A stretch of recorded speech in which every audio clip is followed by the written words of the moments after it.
Yörük Kızının Mutfağı kanalıma hoş geldiniz. Bugün sizlere ezber bozan bir makarna tarifi hazırladım. Haşlamadan, süzmeden, enfes sosuyla pişen spagetti tarifi. Spagettiyi yapmaya başlayalım. Bunun için ben yarım paket spagetti kullanacağım. Tavamıza spagettileri bırakıyorum.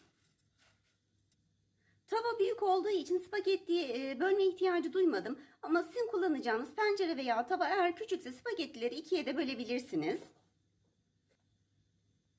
2 tane orta boy soğanı çok küçük küçük doğradım. Onları tavama katıyorum. Soğanları özellikle küçük doğramaya özen göstermelisiniz. Çünkü soğanlar pişmeyebilir içerisinde. 6-7 tane de doğranmış yeşil biber var. Ben buzluktakileri kullanıyorum. Buzluktan çıkardım. Onları da soğanın yanına katıyorum.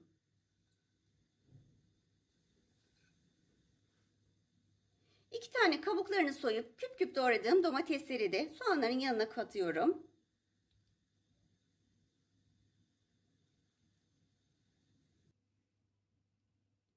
2 tane doğranmış kırmızı biberleri de katıyorum.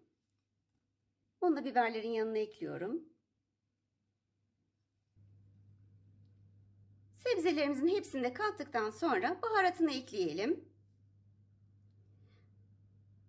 Ben pul biber, fesleğen ve tuz atıyorum. Fesleğeni özellikle tavsiye ediyorum. Gerçekten çok yakışıyor. Baharat miktarını kendi damak tadınıza göre artırabilir veya azaltabilirsiniz. Ya da istediğiniz baharatları da ekleyebilirsiniz.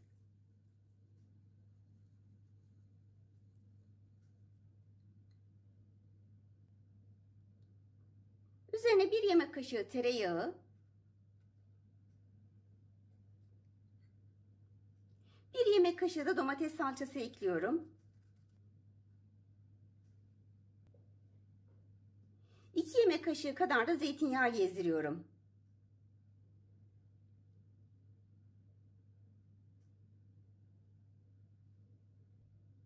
Üzerine de 3 su bardağı kaynar su ekliyorum. Ocağa alıyorum. Ocağa aldım. Kaynamaya başladı. Salçasını şöyle birazcık yayıyorum.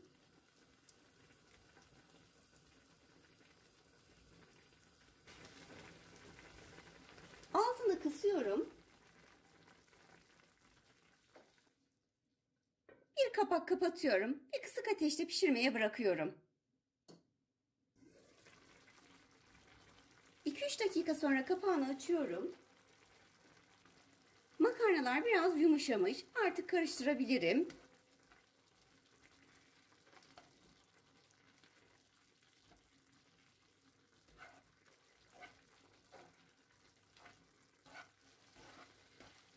Suyu yeterli gelmeyecek. O yüzden 1 su bardağı daha kaynar su ekliyorum. Tekrar kapağını kapatıyorum. Ve kısık ateşte pişmeye bırakıyorum. Makarnamı tekrar kontrol ediyorum. Suyu oldukça azalmış.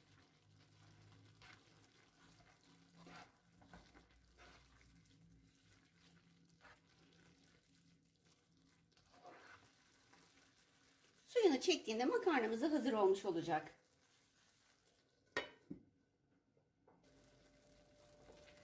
Kontrol ediyorum. Makarnalar suyunu çekmiş. Gördüğünüz gibi hiç suyu kalmamış. Bu aşamada artık dikkat edelim. Dibine sardırmayalım makarnamızı. Benim kullandığım makarnaya göre su yeterli geldi. Makarna gayet yumuşak oldu. Sebzeler de yumuşadı. Ama her makarnanın su çekmesi farklıdır. O yüzden eğer sizin makarnanız sert kalırsa biraz daha su ekleyebilirsiniz. En son üzerine kaşar peyniri rendesi ekliyorum. Kaşar peyniri eklemek zorunda değilsiniz ama gerçekten güzel bir lezzet katıyor. O yüzden ekliyorum. Son kez kaşar peyniriyle de karıştırıyorum.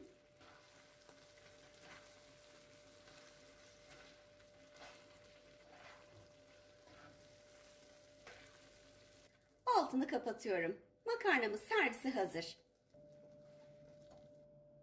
Yıllardır mutfaktayım ama bu zamana kadar yaptığım en kolay makarna oldu. Lezzeti de gerçekten muhteşem. Kesinlikle yapmanızı tavsiye ederim. Daha sonraki videolarımda görüşmek üzere. Allah'a emanet olun. Kanalıma abone olmayı, daha sonraki videolarımdan haberdar olabilmek için zile basarak bildirimleri açmayı, beğenmeyi ve yorum yapmayı unutmayın.